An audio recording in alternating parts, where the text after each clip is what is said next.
Hello everyone, tayo po ay nandito ulit pag-aralan natin itong nakasulat sa DAO 2014-02 Revised Guidelines for Pollution Control Officer Accreditation. Particularly ang Section 8. Sabi dito sa Section 8, Accreditation of PCOs. The managing heads of establishments, LGUs, and other government institutions shall apply for the accreditation of their appointed or designated PCO at the concerned EMB regional office within 15 calendar days from the date of appointment or designation. So ano ang ibig sabihin nun? Kapagka merong inappoint na empleyado bilang pollution control officer, sabi sa Section 8, kailangan mag-apply ng accreditation sa EMB Regional Office within 15 days from the date of appointment. So, paano mag-apply ng accreditation bilang pollution control officer? Currently, we are using the online application system, the online PCO application system. So dito sa online application system, pco.emb.gov.ph, dito gumagawa tayo ng ating account. So sign up muna tayo dyan. Click natin tong button na sign up. And then we will provide our personal email. So for example, Juan de la Cruz at gmail.com. And then our password, retype password, then tick I agree to the terms, and then register. Once na maklik natin itong button na register, magpapadala ang system sa email address na nirehistro. Kailangan na ma-check yung notification na yon dyan sa email, at para kailangan ma-click yung dapat i-click doon para ma-activate yung account. In that case, makaka-login ka sa online PCO application system dahil na-activate mo ang iyong account. Particularly yung email at saka yung password, maa-accept ng online application system. So assuming na na-click na natin yung button na to at napadala na sa atin yung notification at na-click na rin natin yung pinapa-click sa atin doon para ma-activate ang account, let's go to our account. So mag-login tayo gamit yung account na nirehistro. And definitely, ang hihingin sa atin sa online PCO application system ang email at password na nakarehistro, na na-activate, na dapat recognized ng system. So, tatype lang natin dyan yung ating nakarehistrong email. So, pagka nakapasok ka sa iyong account, as shown on the screen, meron ka ditong mga makikitang mga importanteng buttons dito sa kaliwang bahagi. So, dito makikita natin yung home button. So, that's number 1. And then, meron tayong profile, number 2 na button. Then, application, number 3. And then, meron din tayong downloadables. And kung gusto nating malaman paano gamitin ang platform na ito, meron tayo ditong number 5, user manual, and then yung about this platform, number 6. Now, ang pinaka-importante dito ay yung number 2, 3, and 4. Bakit? Kasi diyan tayo nagkakaroon ng involvement o engagement o sa pag-a-apply natin ng accreditation kailangan natin yang number 2, number 3, and then number 4.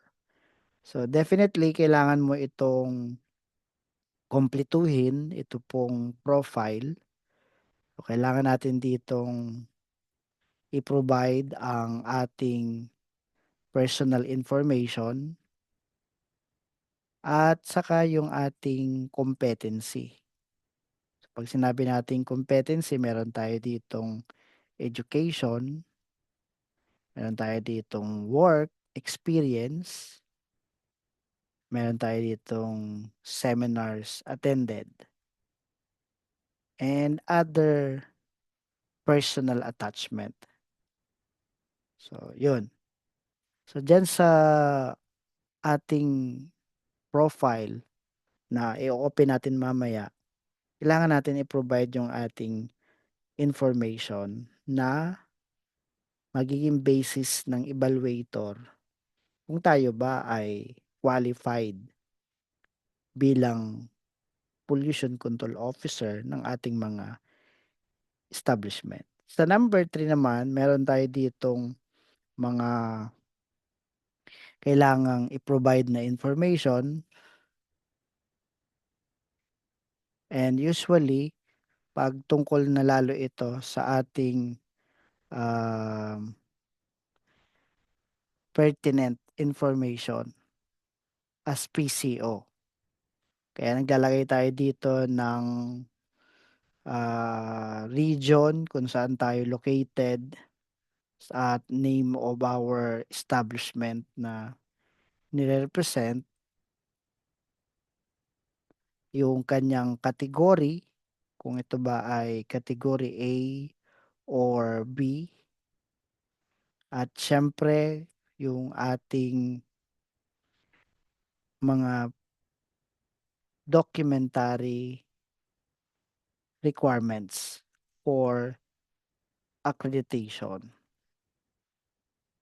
So kapagka nandiyan tayo sa profile number 2, application number 3, ito ay mga portion ng ating application system na kailangan nating kumpletuhin at yan ang nagiging basis ng evaluator kung complete, acceptable ang ating mga information at documents submitted na magiging, way para ma-issuean tayo ng order of payment, at 'pag nabayaran natin yung order of payment, siyempre that will result to the issuance of certificate of accreditation. 'Yan, so kailangan nating kumpletuhin ang number 2 at number 3.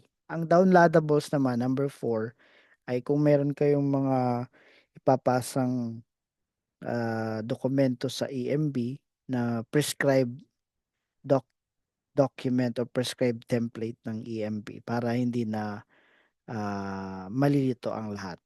So so puwede nating i-check 'yan later. So that's it,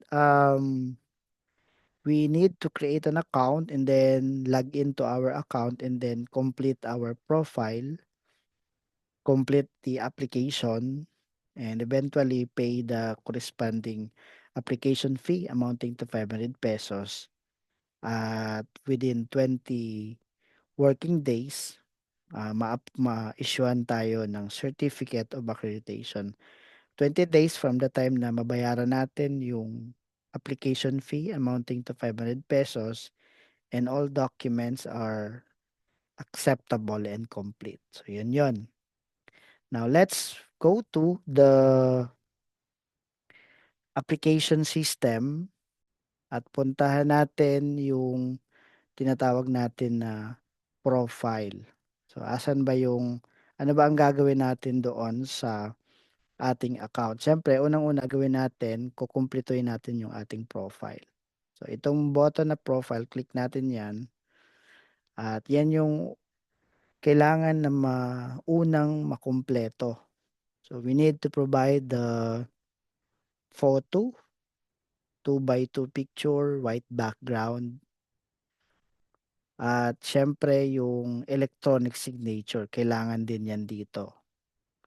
And we have also the personal information at syempre yung ating managing head ng establishment who happens to be the immediate supervisor or next higher immediate supervisor, the highest executive officer na base dito sa Section 8, basahin natin, for the managing head of establishments, 8 hours training on environmental management covering basic laws, rules, and regulations, and duties and responsibilities of the PCO. So dito, we upload the training certificate of our managing head. So if you are the managing head, you can tick this button, yes, and then write your name. For example, Peter S. Pan. So if you're not the managing head, you tick no, and then indicate the name of your managing head. And attach his or her training certificate. Mahalaga yan kasi nakasulat nga dito sa Section 8, Accreditation of PCO, na kailangan naka-attend ng training ang ating mga managing head. So, basic lang yan na requirement. Sa profile din na ito, kailangan i-provide mo ang iyong PRC license kung ikaw ay licensed professional. So, just click this button, add, and then lagay natin, halimbawa, 02536, date issued, and then validity date, and then lagay natin dito ang PRC license ID, yung picture, but PDF portable document format. Na po. And then, click save para mag-appear dito ang ating PRC license number. And then, yung date of issuance, validity, at yung file na in-upload natin. At dito sa action, we can either edit or delete kung gusto nating i-delete. If you have no license at all, you can ignore that portion. No? So, importante sa atin dito yung ating competency, yung ating education. Kung kayo po ay undergraduate, pwede tayo pumokus dito sa add vocational or technical. If you are a graduate ng kolehiyo, dito naman tayo sa add college degree. So, for example, ako ay senior high school graduate. So, click lang muna natin itong add vocational technical button. Lagay natin dito syempre ang ating school. So, halimbawa, Batangas National High School. Then, ano yung narating natin dyan sa level na yan? So, halimbawa, lagay natin high na keyword. So, may mga lalabas dito, high school graduate, senior high graduate, high school undergraduate. So, pipiliin nyo lang dyan. Kung kayo naman ay TESDA um, graduate sa anumang mga 2-year course, 2-year diploma, halimbawa sa plumbing, vocational course, plumbing, o yan, lalabas dito. Kailangan lang nating iselect yan dyan. Ano po? So, halimbawa, vocational course plumbing. And then, grade, year, or level or units. So kung wala namang ah, im applicable na information, you can indicate not applicable, pero kung meron, puwede niyo ilagay. Puwede niyo rin ulitin yung salitang plumbing course. So that's the thing na nakumpleto niyo, at ano ang address ng school. Kung ikaw ay senior high, puwede niyong piliin dito senior high graduate. Anong level? Halimbawa, senior high o halimbawa grade 12. Ang importante dito ay yung ia-upload natin na pruweba. So, kumpletuhin muna natin 'to. Ano yung address? Halimbawa, Rizal Avenue, Batangas City, Batangas. So, mula diyan, yung date din kung kailan ka na-admit sa school na 'yan at kailan ka nakapagtapos, kung graduated ba. Kung not graduated, so hanggang kailan din. Again, the important document to be uploaded sa system as a proof of your education, yung diploma.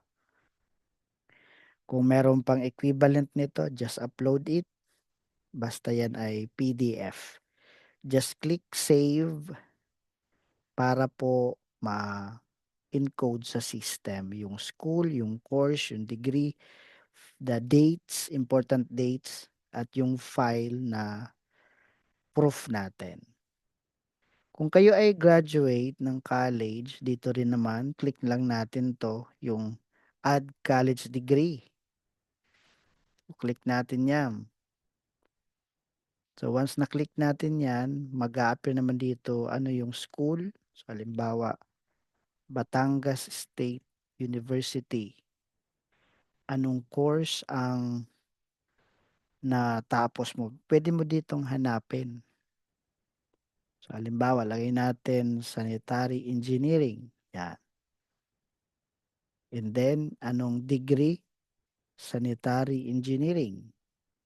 And then address nung school. Halimbawa, Rizal Avenue, Batangas City, Batangas. From, so date of admission sa course na 'yan at kung kailan ka nag-graduate. Then attach the proof of education, college diploma. Kung walang diploma, transcript of records. Basta laging PDF. So, kapagka kumpleto ang information, mase-save din naman natin 'yan, especially kung may attachment, opo. So, whatever educational attainment meron kayo, dito niyo ilalagay sa ating profile. Then, work experience, we need to add employment history. So, kung ang latest employer ninyo, for example, ABC Company Inc. So, yan ang unang ilalagay natin hanggang sa yung pinakahuli or luma, oldest employer. Anong position? Halimbawa, pollution control officer mismo, employment status, regular, slash full-time. And then the certificate of employment. So, napakalaga na mayroong proof of work experience. Then from, kung kailan ka nagsimulang ma-employ at kung hanggang kailan ka natapos or to present. Then laging mag-a-attach ng proof of employment, then click save. So kung marami tayong work experiences, meron kayong mga certificate of employment, i-upload nyo lang dito. Mabibilang kung ilang taon na nagtatrabaho, especially yung experience relevant to environmental management. Another one is the PCO trainings and seminars. Sabi dito sa section 6 ng DAO 2014-02, qualification requirements for PCOs. Number 1, basic qualification, Filipino, full-time, and has completed the basic PCO training course within the last 3 years. So dito sa ating profile, ang ilalagay natin ditong PCO trainings and seminars within 3 years, no? So ilalagay natin for example, basic PCO training course. At yun naman talaga ang sinasabi dito, has completed the basic PCO training course within the last 3 years. So lagay natin dito 40 hours. Then start date kung kailan nagsimulang ang training at kailan nagtapos. And mula dyan, we can attach our training certificate issued by EMB recognized training organization or institution. Napakahalaga nun. Sa website mismo ng EMB, makikita mo ang mga listahan ng mga accredited training organization or institution na pwede nating balikan. Doon tayo um, hahanap ng mga accredited training institution or organization gaya ng JP Environment Consultancy Services. So pagka meron ka ng training certificate, upload lang natin dito. Sabi naman sa section 8 pa din ng DAO 2014-02. Sabi dito, the managing head shall submit to the concerned regional office of BMB the following requirements for the accreditation. Ano yon? Proof of the appointee's qualification such as certificate of training o basic PCO training. Kaya kailangan pong mag-attach dito ng proof of attendance to the basic PCO training. So make sure na yan ay within the last 3 years from the date na ito ay na i-file yung ating application. So halimbawa October 28, 2025. Ngayon, dapat within 3 years. Kaya nung October 27, 2022, o expired na yun ngayong araw. Kasi dapat within 3 years from the time na na-issue ito. In essence, from the time na nag-file ka rin ng application. Pag nakita ng evaluator, dapat within 3 years. Kasulat dito, Section 6 has completed the basic PCO training course within the last 3 years. So kung October 27, 2022 pa yan, expired na yan ngayong araw, October 28. Ang panghuli, meron tayo ditong other personal attachment. So usually maglalagay ka dyan ng government ID, PDF. So upload na lang natin yung file. Yung copy of ECC or let's say CNC, upload lang natin dito. Mag-a-appear na yan dito sa baba. Title, file, tapos kung gusto natin i-delete hanggat hindi pa na-approve. Yung in-upload mo. May mga nag-a-apply na accreditation bilang PCO, tapos siya pa ang may-ari. So, lagay natin dito ang proof of company ownership. So, halimbawa DTI o halimbawa SEC. Meron naman nag-a-apply ng accreditation pero renewal. So, kailangan dito i-upload ang mga pruweba ng compliance So, halimbawa, compliance to PD 1586, compliance to RA 9275, compliance to RA 8749, compliance to RA 6969, and compliance to RA 9003. So, kung ano yung mga compliances na meron, kukumpile yun as one para ang title na lang ay isa. Kung merong violation sa loob ng 3 taon, kailangan mag-submit ng affidavit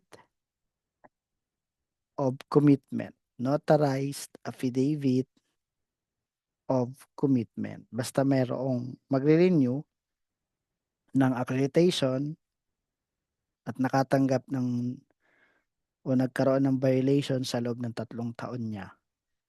So just click save every time na mag-a-attach ng file para nai-encode dito sa inyong profile. So that's it. That's the profile na unang-unang kailangan makumpleto. So kailangan before mag-proceed with application, dapat completed muna ang ating profile. Kasi basehan yan ng evaluator. Pag may kulang, i-remark yan sa ating application. I-return siya tapos may remark kung anong kulang.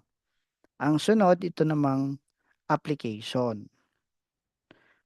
So sa application, click lang natin tong application button and then meron tayo diyang makikitang all. Yan, all button. So kapag na-click mo yung all, so dito mag-a-appear ang application control panel. So meron ka diyang new application, then new application for cluster. So for individual PCOs, dito kayo sa new application. Halimbawa, merong isang establishment, nag-a-apply ng kanyang accreditation para dyan sa establishment na yan. Dito tayo sa new application. Pag meron namang in-approve na cluster, ibig sabihin multiple establishment approve as a group or cluster. Kung ikaw yung PCO ng cluster na yan, na in-approve na, dito ka ngayon sa new application for cluster. So after nyan, dire-diretso na. So click lang natin muna itong new application and there will be a question here. Do you have existing certificate of accreditation? So if your answer is no, ibig sabihin first time, new application.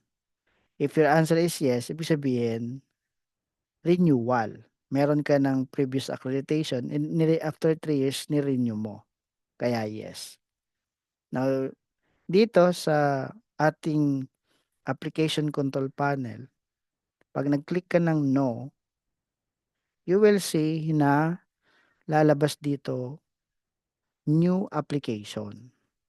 Ibig sabihin, first time mong mag-apply ng accreditation para dyan sa company o establishment na nirepresent mo. Kapag nag-no, new application. What if yes ang ating sagot? So, click natin yung yes.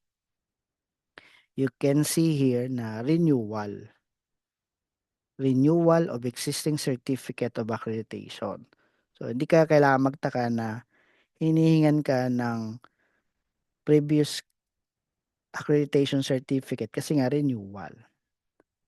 Now, sa first time application, ganun nga, ang sagot natin ay no. And then we will complete this required information. One is the region, halimbawa region 1. Then select the name of establishment.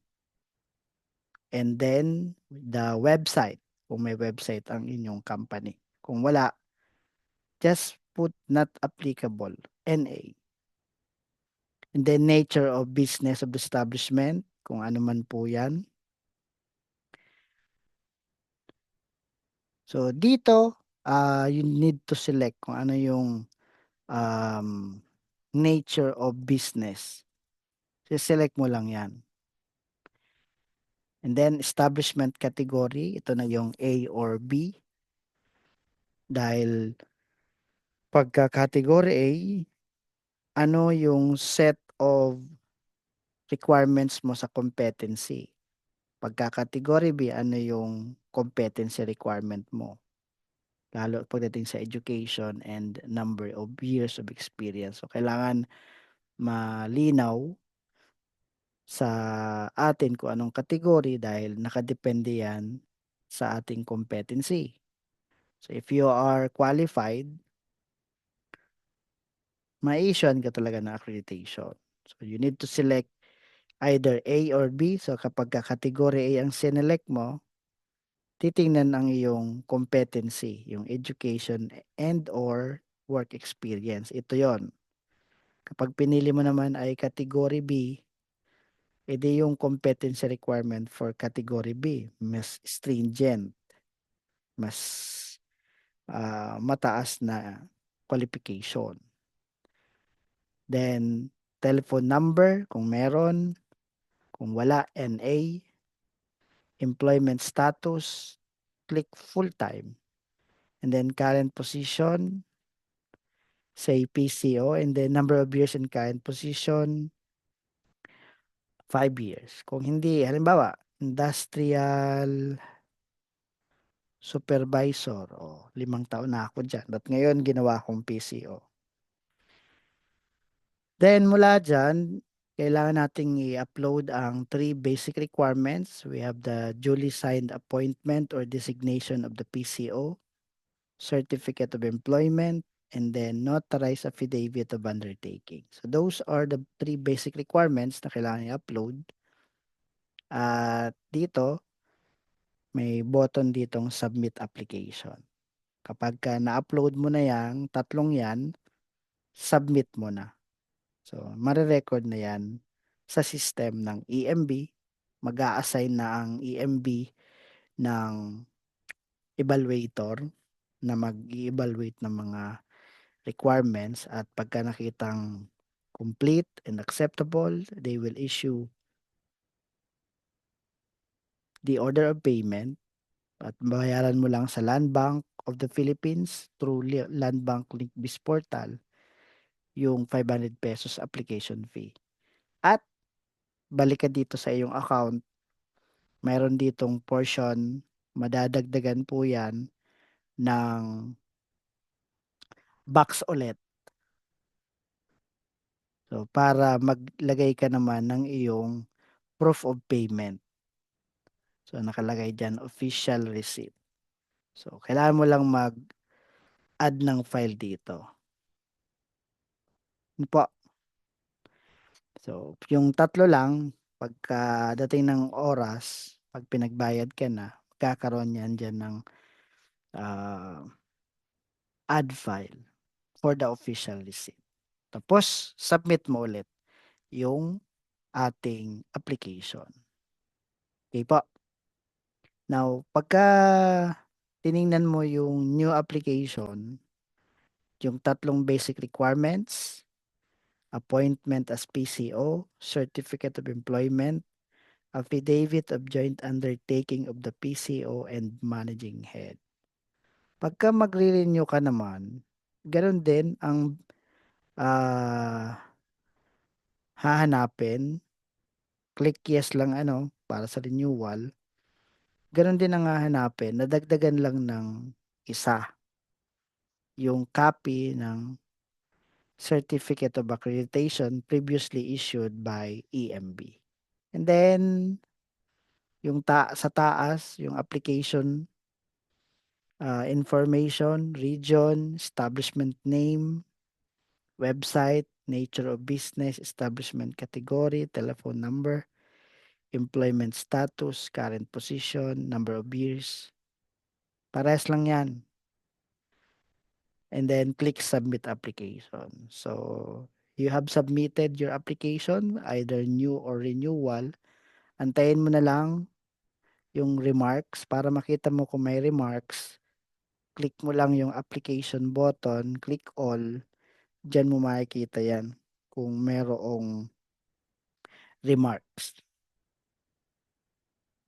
Usually meron kang makikita dito din sa inbox na parang message sa'yo kung may papagawa sa inyo. So may mga status dito na makikita ka. So usually makikita mo ay submitted, yung kakasubmit mo pa lang ng application at natanggap naman talaga yan ng system. Pero hangga't hindi pa nagkakaroon ng evaluator, submitted pa lang. Once na meron ng na-assign na evaluator, magiging ongoing na yung status. At ang ongoing either sa side ng EMB na ongoing yung screening or pwedeng ongoing din sa side mo bilang applicant dahil may pinapa-submit pa sa iyong dokumento na hindi mo na i-submit. Lalo kung clarification. Number 3 na status yung pong ating evaluated. So, kapag ka-evaluated ng status, bibigyan ka na niyan ng order of payment. At pwede mo na ngayong bayaran ang iyong application fee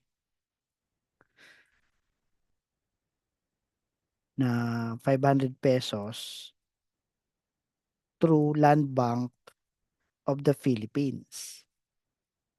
Pero hindi sa bangko, physical branch, kundi through Land Bank Linkbase portal.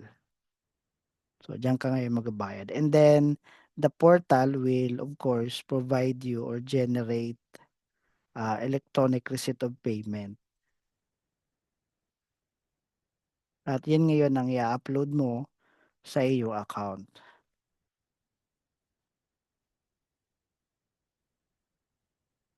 Para makita na ng evaluator na nabayaran mo na yung account. At diyan na ngayon, ah, gagana yung 20 working days. So, ang pang-apat na status mo dyan ay ang recommending approval and eventually ma-approve na yan ng regional director ng EMB. So that's approved.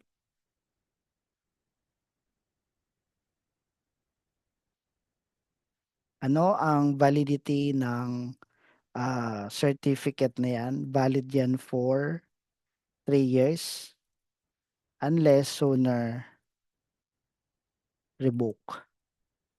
Dahil you are submitting false information, false report, willful and deliberate discharge of hazardous waste, wastewater, toxic substances sa environment. Pero typical ay valid for 3 years. So dapat i-renew yung accreditation 30 days before expiration. Okay? And once na na-approve na ang ating accreditation bilang PCO, it is now our duty to submit report. Tinatawag natin na SMR quarterly. So it's our duty. Now, kailan magsasubmit ng self-monitoring report kung ikaw ay accredited PCO na? Kapag meron ng permits na nagbibigay sa inyo ng condition, halimbawa discharge permit, permit to operate, yung ating hazardous waste generator registration certificate, kailangan mo na ngayong mag-submit ng reports.